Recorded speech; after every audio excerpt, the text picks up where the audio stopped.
আসসালামু আলাইকুম বন্ধুরা, আশা করি ভালো আছেন। আজকে নতুন একটা আপডেট নিয়ে আসলাম। আজকে অনেক দিন পরে আমরা ভারতীয় ট্যুরিস্ট ভিসা পেলাম, দীর্ঘ অপেক্ষার পরে। কারণ দীর্ঘ অপেক্ষা বলতেছি এই কারণে, কারণ আমরা 3বার এই ট্রানজিট ভিসার জন্য অ্যাপ্লিকেশন করেছিলাম নেপালে যাওয়ার জন্য।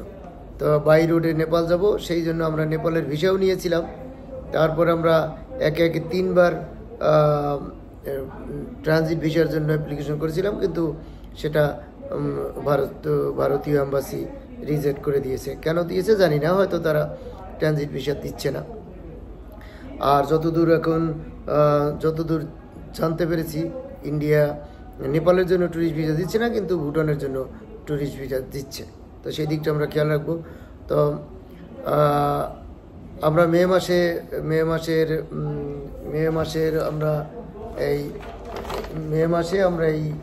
ভিসার জন্য অ্যাপ্লিকেশন করি এবং এই ভিসাটা আমরা জুনে আমরা পাই। তো সেই ক্ষেত্রে আপনারা যারা ট্যুরিস্ট ভিসা করবেন, 1-1.5 মাস সময় হাতে নিয়ে ট্যুরিস্ট ভিসা অ্যাপ্লিকেশন করাই ভালো। আর এখন তো যারা মেডিকেল ভিসা করবেন, মেডিকেল ভিসা তো এখন ই ভিসা অলরেডি শুরু হয়েছে। সে বিষয় নিয়ে একটা পরে ভিডিও আপলোড করব। তো আজকে শুধু এতটুকুই বলবো যে ট্রানজিট ভিসা আমরা 3বারে পাই নাই, এটা হলো মেইন বক্তব্য। আর ট্যুরিস্ট ভিসা আমরা দেওয়ার সাথে সাথে পেয়েছি, কিন্তু 1-1.5 মাস পরে। তো এখানে কি পোর্ট পেলাম সেটা দেখাচ্ছি।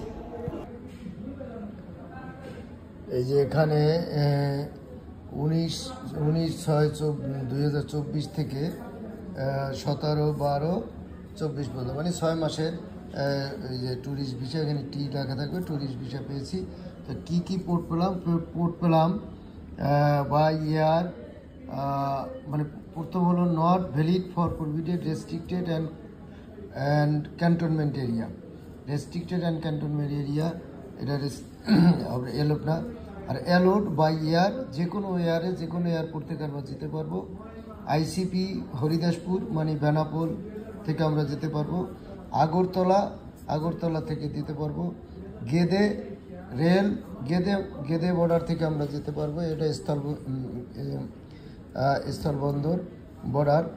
এবং rail Siddhpur NJP new Jalpaiguri Siddhpur, মানে রেলে আমরা চিতপুর ও নিউ জলপাইগুড়ি থেকে আমরা যেতে পারবো। তাহলে এই হলো আমাদের পোর্ট। আর আমরা দিছিলাম, যেটা উল্লেখ করে দিয়েছিলাম সেটা হলো চ্যাংরাবান্ধা। এই যে চ্যাংরাবান্ধা আমরা উল্লেখ করে দিয়েছিলাম। তা আপনারা চাইলে চ্যাংরাবান্ধার পরিবর্তে দাউকি দিতে পারেন যদি মেঘালয়ে যান। তো বন্ধুরা, আজকে এই পর্যন্তই। সবাই ভিডিওটি যদি ভালো লেগে থাকে অবশ্যই লাইক করবেন, শেয়ার করবেন, এবং আমার এই ছোট্ট চ্যানেলে যদি আপনারা নতুন হয়ে থাকেন তাহলে অবশ্যই সাবস্ক্রাইব করবেন এবং বেল বাটনটি ওকে করে রাখবেন, যাতে পরবর্তীতে কোনো নতুন ভিডিও নিয়ে আসলে আপনার কাছে অটোমেটিক নোটিফিকেশন চলে যায়। তো আজকে পর্যন্তই। আবারও সবার শুভকামনা করে বিদায় নিচ্ছি। আল্লাহ হাফেজ।